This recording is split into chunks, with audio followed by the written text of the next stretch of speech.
जी मैं तुम्हारे साथ हूँ। जी। कई लोगों ने कहा कि ज़ीशान सिद्दीकी को इतना चैलेंजिंग टोन में बात नहीं करनी चाहिए, पॉलिटिक्स बड़ी लंबा गेम है। ऐसी सलाह मिली आपको? जो ये सलाह दे रहे हैं सर, उन्होंने अपने बाप को गोलियों के माध्यम से खोया नहीं है। मेरे पिता से 2 मिनट पहले बात की थी। मुझे ये भी रिपोर्ट्स ने When you कहा rushed है। into hospital, was he talking? I was Was he... not there, sir, unfortunately. I always ask myself that what if I had not gone to eat? थोड़ा रहता है ना कि मैं उनके साथ था और मैंने कहा मैं कुछ खा के आता हूँ। तो तब मैं जब खा रहा था, उससे पहले उनको अस्पताल ले गए थे। तो मेरे पे बहुत क्वेश्चंस थे कि यार नहीं जाने जाता इडली खाने। और फिर जब आप अस्पताल पहुंचे? अस्पताल थे तो बात नहीं कर रहे थे, बहुत खून बह गया था। और मेरी लास्ट उनसे यही बात हुई कि मैं आपसे मुझे कुछ काम है। तो उन्होंने कहा नहीं बेटा, मैं तुझे घर पे डिनर पे मिलता हूँ। और मैं तभी निकला और उसके बाद मेरी कभी बात नहीं हुई उनसे। तो उसमें मेरी कभी बात नहीं हुई उनसे।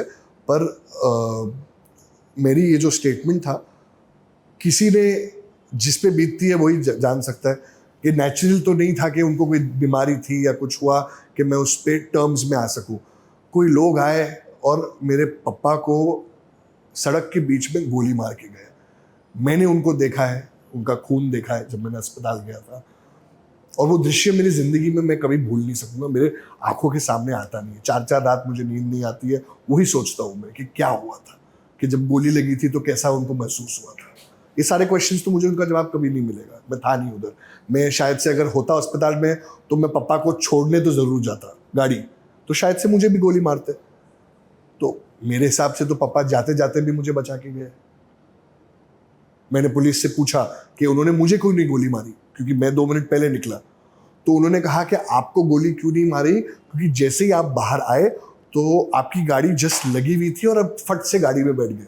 और पापा का मिजाज थोड़ा अलग है, वो लोगों से बात कर रहे थे आराम से। And killers were there. That's what I've been told, yeah. By उधर police. थे, उन्होंने देखा कि मुझे भी जाते हुए। किलर्स ने बोला कि ज़ीशान पहले आया और हमको चांस नहीं मिला गोली मारते, उसको गोली मारने के लिए, और वो बैठ के चले गया। और बाबा की गाड़ी थोड़ी दूर थी। पापा की गाड़ी थोड़ी दूर थी, तो वॉक करते करते सिंपली वॉक नहीं किए, वो थोड़े कार्यकर्ताओं से बात कर रहे थे कि अच्छा ये हुआ, थोड़ा आराम से चल के जा रहे थे। जब गाड़ी पे पहुंचे, फिर गाड़ी में बैठने के वक्त उनको गोली मार दी। तो मैं तो यही जानता हूं कि जाते जाते भी वो मुझे बचा के गए। तो अगर मुझे बचाए हैं तो वो यही चाहेंगे कि जो वो लड़ाई लड़ रहे थे। Mumbai police took prompt action and alerted Noida. Yes, that's what I believe. पर मुंबई पुलिस ने प्रॉम्प्टनेस नहीं दिखाई आपके फादर के मर्डर से पहले। जी, बात आपकी सच है। और जो सवाल बहुत लोग कर रहे हैं, वो सवाल मैंने भी किए। जब मेरे पिताजी के साथ, मेरे पापा के साथ ये हुआ, उसके 5 दिन बाद तक तो मुझे सही मायने में I was not in my senses. मैं कुछ फील नहीं कर पा रहा था, कुछ समझ नहीं आ रहा था। तो 5-6 दिन बाद जब मुझे थोड़ी चीज़ों की समझ आई, तो मैंने ये सारे प्रश्न मुंबई पुलिस से भी कही कि क्या हो रहा था, उनकी सिक्योरिटी क्यों नहीं बढ़ाई गई, जब हमने बहुत सारी मांगी की थी सिक्योरिटी बढ़ाने की। और मुंबई जैसे शहर में, बांद्रा जैसे जगह पर इतने सब लोग थे, उनके पास सिक्योरिटी थी भी, सिक्योरिटी ने अपना गन भी नहीं निकाला। 3 गोलियां लगी पापा को। मुझे ये जानकारी है कि पापा को जब अस्पताल लेने गाड़ी में डाल रहे थे, तब उन्होंने और एक गोली मारी जो गाड़ी पे लगी। तो इस पूरे दौरान गार्ड ने अपनी बंदूक भी नहीं निकाली। तो ये थोड़ा आश्चर्य मुझे भी हुआ। तो मैंने ये सब प्रश्न मुंबई पुलिस को से किए और इन्वेस्टिगेशन चालू है। पर क्या जवाब मिले आपको मुंबई पुलिस? मुझे कोई क्लियर जवाब नहीं मिला। उनके पास कोई क्लियर जवाब नहीं था। जो मुझे जानकारी मिली कि पिछले 1 महीने से ये सिलसिला चल रहा है, रेकी चल रही है कि वो मेरे बिल्डिंग में भी आए थे, क्योंकि जो मेरी ऑफिस है उसमें पापा ज़्यादा नहीं आते थे। मेरे 5 साल के कार्यकाल में वो मुझे लगता है कुल मिला के 15 बार मेरे ऑफिस में आए थे जी। तो वो ऐसी जगह नहीं थी जिसमें आप जब जाओ तो वो उपस्थित रहेंगे। वो जगह मेरी बैठने की थी और मैं सुबह 5 बजे तक ऑफिस में बैठता हूँ, वो कोइंसिडेंटली उस दिन आए थे क्योंकि अगले दिन हमारी ओपनिंग्स थी। तो हम बातचीत कर रहे थे। और देखिए, मुंबई जैसे शहर में जब से मैं पैदा हुआ हूँ, तो हम हमेशा कहते हैं कि मुंबई एक ऐसा शहर है जो सुरक्षा के लिए, जो प्रोटेक्शन के लिए, लोगों की सेफ्टी के लिए माना जाता है। उस शहर में अगर ऐसा होता है, और लोगों ने तो अपना लीडर खोया है, मार्गदर्शक खोया है, मैंने अपने पिता को खोया, मैंने अपने बाप को खोया, उसका लॉस कभी भी उसकी भरपाई हो नहीं सकती है।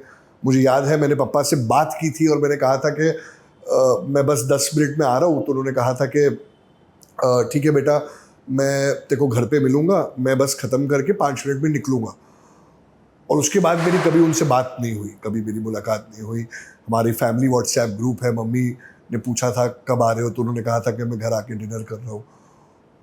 तो एक ही सेकंड में हमारा तो पूरा परिवार बिखर गया। तो मैं कैसे सेटिस्फाई हो सकता हूँ सिचुएशन से, इंटेलिजेंस से? और अभी तक जो है हमें पता नहीं चला है कि कौन है पीछे। 2 लोग मिले हैं ज़रूर, पर उसके पीछे किसने ये कंस्पायर किया था, किस वो पे शक जाने। है आपको? देखिए, मैंने पहले भी कहा है कि मुझे लगता है मेरे पापा ने अपनी जान गंवाई है लोगों की घर की रक्षा करते हुए। मैं ये मानता हूँ कि पापा के अस्पताल पहुँचने से पहले एक नैरेटिव सेट किया गया था, जो आप सब मीडिया में देख रहे हैं, सब देख रहे हैं। तो मेरा ये प्रश्न था कि अगर लोग इतने रेडी थे और लोग इतने तैनात थे, सिस्टम इतना तैनात था कि ये चीज़ किसी ने की है, तो why did you not prevent it from happening? अगर आपका इंटेलिजेंस इतना था, तो why did you not prevent it from happening?